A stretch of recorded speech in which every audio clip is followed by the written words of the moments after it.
आज हम लोग पढ़ेंगे मेडोरिनम के बारे में। वैसे तो हमने एलेंस में भी, एलेंस या तीनों ने पूरा करवाया मेडोरिनम को, और दूसरे में भी जाके अपडेट किया है, लेकिन ये एक अलग टाइप का है। हर वर्ड, हर सेंटेंस को ध्यान देना है। हर सेंटेंस बहुत सारे मेडिसिन को कवर करता है, ये अकेले। जैसे अर्ली मॉर्निंग डायरिया, रोज सवेरे मॉर्निंग में उसको डायरिया होता है, बहुत सारे मेडिसिन में मिलेंगे। Even IBS, irritable bowel syndrome में लोग 50 बात बोलेंगे कि मैं ये खाने से होता है, वो खाने से होता है, ये करने से होता है, लेकिन वो सब सोचना नहीं है। जब मेडोरिनम का अगर सिम्टम आएगा, आईबीएस हो, चाहे कुछ कैंसर हो, चाहे कुछ भी हो, या पेट में घाव हो, अल्सरेशन हो, कुछ भी हो, वो आपको क्योर कर देगा। तो medorrhinum for chronic disease only. दूसरे medicine natrum sulphur, thuja, lycopodium and medorrhinum में से 1, 2, 3, 4, 5 मेडिसिन आपके पास है। अगर मॉर्निंग डायरिया का कोई भी केस आता है, ये 5 दवाइयों को सोचना है। अगर बहुत ज़्यादा क्रॉनिक है तो सीधा मेडोरिनम पर जाना है, और मेडोरिनम से रिलेटेड सिम्टम को पूछने का या उसमें लक्षण देखने का प्रयत्न करें।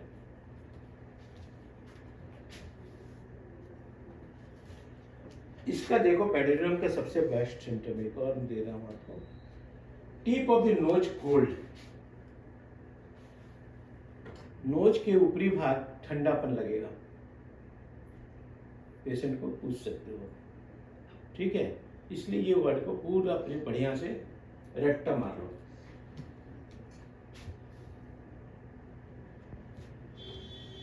Pen, arthritis, rheumatic, sequel of suppressed gonorrhoea. Suppressed gonorrhoea होने के बाद, सप्रेस्ड गोनेरिया की हिस्ट्री इससे पूछोगे, इसकी पेनिस में या जेनिटल ऑर्गन्स में कहीं भी इन्फेक्शन, जलन वगैरह, बार बार यूरिनरी ट्रैक्ट इन्फेक्शन, ये सब होता है क्या? अगर पास हिस्ट्री उससे रिलेटेड है, then you go for this medicine. उसके बाद में अगर arthritis, rheumatic case of pain हो रहा है, then you go for. Secondly, state of collapse wants to be faint all the time. Crave for fresh air. हमेशा fresh air की demand करना, हमेशा पंखा हमेशा चाहिए, कार्बोवेज जैसा। तो ये इसमें मेडोरिनम के अंदर कार्बोवेज भी घुसा हुआ है, अर्जेंटाइटिकम भी घुसा हुआ है। इसलिए हमने बोला कि मेडोरिनम में बहुत सी दवाइयां छिपी हुई है। अगर इतना उसको लगेगा कि वो धराशायी हो जाएगा, कोलैप्स हो जाएगा। इसलिए हमेशा फैनिंग चाहिए उसको, या फ्रेश एयर चाहिए। Medorrhinum is weakness of memory, cannot remember names, even forgets his own name. बहुत ज्यादा भूलेगा और अपना नाम भी याद नहीं रख सकता है, कई जगहों का नाम भी भूल जाता है। इसके साथ में मेडोरिनम का और एक लक्षण है जो मैं बता देता हूं, उसको टालने का, कोई भी काम टालने की बहुत ज्यादा आदत रहेगा। मेडोरिनम पेशेंट कोई भी काम को वो टालेगा ज्यादा, संगे संग निपटाएगा नहीं, उसको छोड़ देगा कल के लिए, परसों के लिए, ठीक है। याद रखना सब, जिस दोबारा किताब पढ़ने का दरकार नहीं पड़ेगा। कैनॉट स्पीक विदाउट वीपिंग, बिना रोए वो बोल नहीं पाना। हम लोग खैर से पल्स्टिला पर आ जाते हैं, वहां पर अपने को सोचना पड़ेगा मेडोरिनम के बारे में। रोना बोलने से सीधा पल्स्टिला, नेट्रम्यूल, इस पर चले जाते हैं। लेकिन मेडोरिनम में भी वो छिपा हुआ गुण है, लाइकोपोडियम के जैसे। इसलिए मेडोरिनम में 2 दवाई और छिपा हुआ है, दैट इज पल्स्टिला और लाइकोपोडियम। लेकिन अगर क्रॉनिक है, गोनेरिया सप्रेस्ड है, पेट के बल अगर सो रहा है, तो डायरेक्ट आप मेडो पर जा सकते हो, ठीक है। एक और जानने का है एक लक्षण, head feels heavy and is drawn backward. सिर में इतना भारीपन रहेगा, वो हमेशा मुंडी ऐसे करने से उसको रिलीफ मिलेगा। हेड हैवीनेस, हमेशा बैकवर्ड करना चाहेगा, ड्रॉन बैकवर्ड्स। सिर भारीपन के कारण ऐसे करने से उसको थोड़ा हल्का लगेगा।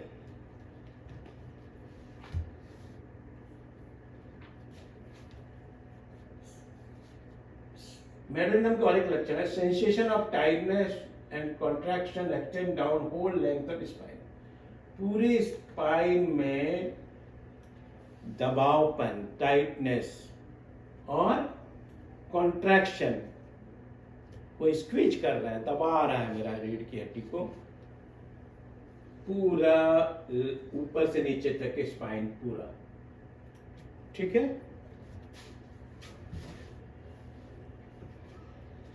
और एक बहुत बढ़िया है लक्षण है, इसमें एक कोकुलस छिपा हुआ है। कैसे? Headache and diarrhoea from jerking of car. Car की जर्किंग से, कार में जाने से, कार की हिलने डुलने से उसको सिर दर्द हो जाता है या डायरिया होता है। कोकुलस में क्या, कोई भी कार में बैठ के आ रहा सिर दर्द दे रहा है, अपने कोकुलस इंडिका, है ना?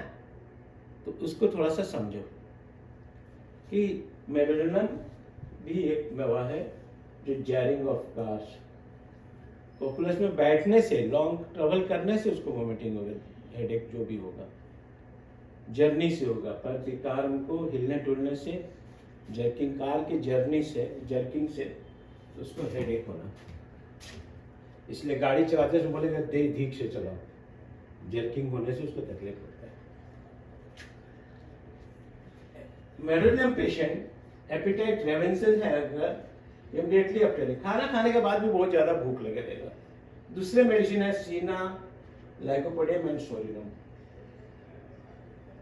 ठीक है, खाना खा लिया है, बहुत खाया है, उसके बाद भी, खाने के बाद भी उसको भूख लग रहा है, that is मेडोनियम।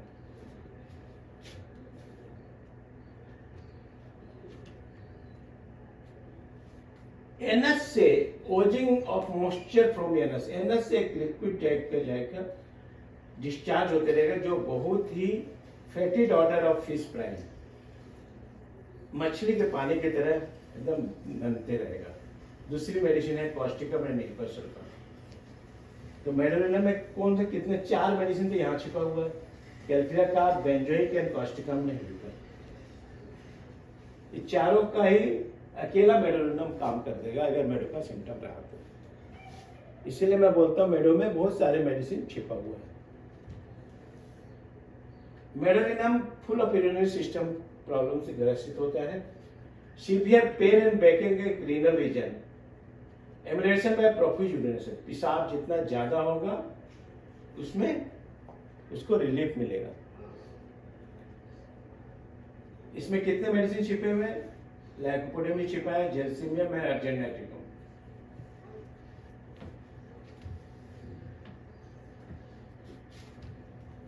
Metrorrhagia at climatic profuse for weak flow, dark and clotted offensive. Heavy bleeding हफ्तों तक चलता रहता है, डार्क और क्लॉटेड एंड ऑफेंसिव, बहुत ज्यादा गंध, इसमें क्रोटोलस एंड मैग्नीशियम भी छिपा हुआ है।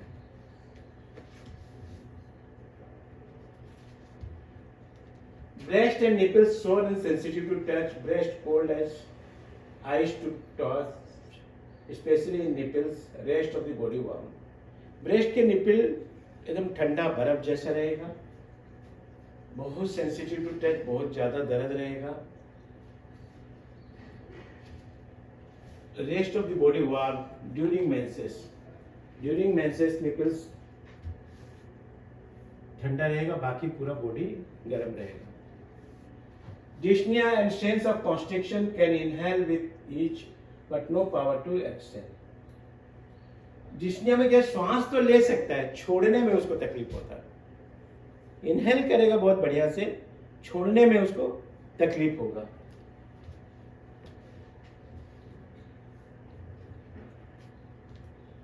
उसका sputum albuminous frothy small green bitter ball which is difficult to raise, natrum sulph भी है।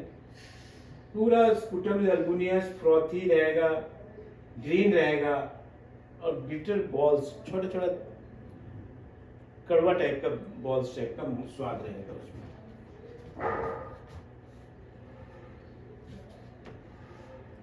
Back and extremities, pain in back between scapula, दोनों स्कापुला के बीच में दर्द, whole length of spine sore to touch, पूरा स्पाइन छूने से दर्द रहेगा।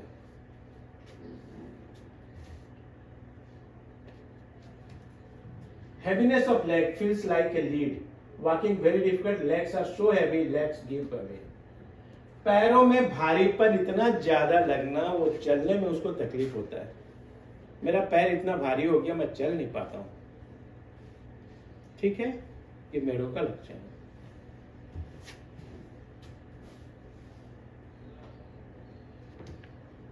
Ankle easily run turn when walking, बार बार उसका चलने से एंकल जो पैर मुड़ जाता है।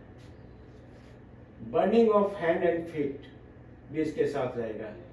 इसमें इस लक्षण में carbo animalis, ledum, psorinum, pulsatilla, psorinum, natrum sulph, 4-5 दवाइयां को कवर करता है।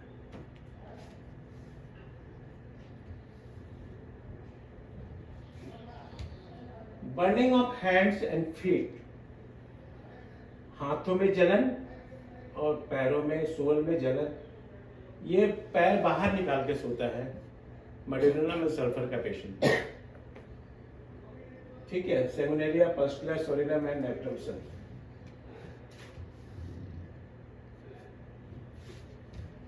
Deformities of finger joints, swelling of all joints where puffy like wingers. Uric acid जिसका बढ़ा रहता है प्राय, वो भी चेक कर लिया। ऐसे डिफॉर्मिटीज वाले अगर पैर और हाथ अगर डिफॉर्मिटीज अगर आ गया तो देखने से मालूम पड़ेगा ये मेडुलिनम पेशेंट है। एसएलई केसेस जैसे होता है, पैर डिफॉर्मिटीज रहते हैं, गांठे गांठे पड़े रहते हैं जॉइंट में, तो आप डायरेक्ट सोच सकते हैं।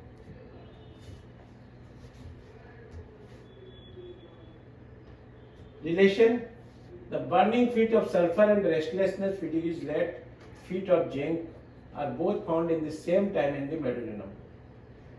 Restlessness, fatigue legs, feet of zinc are both found in the medullum. All nodules have many similars.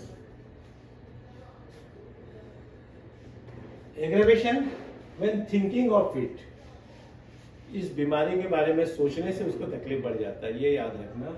ये एग्रावेशन है जो हेलोनियस, ऑक्जेलिक एसिड और कैरावेशन। ठीक है, थैंक यू। तो मेरे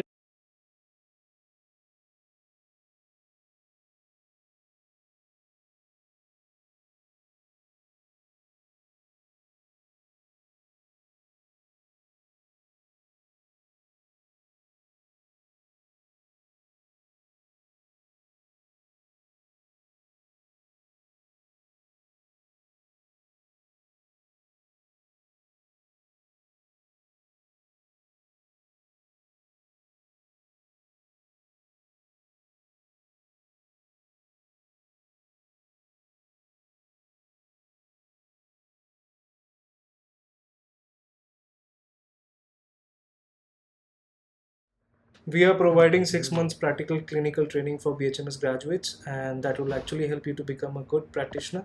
So you're welcome to join. Thank you.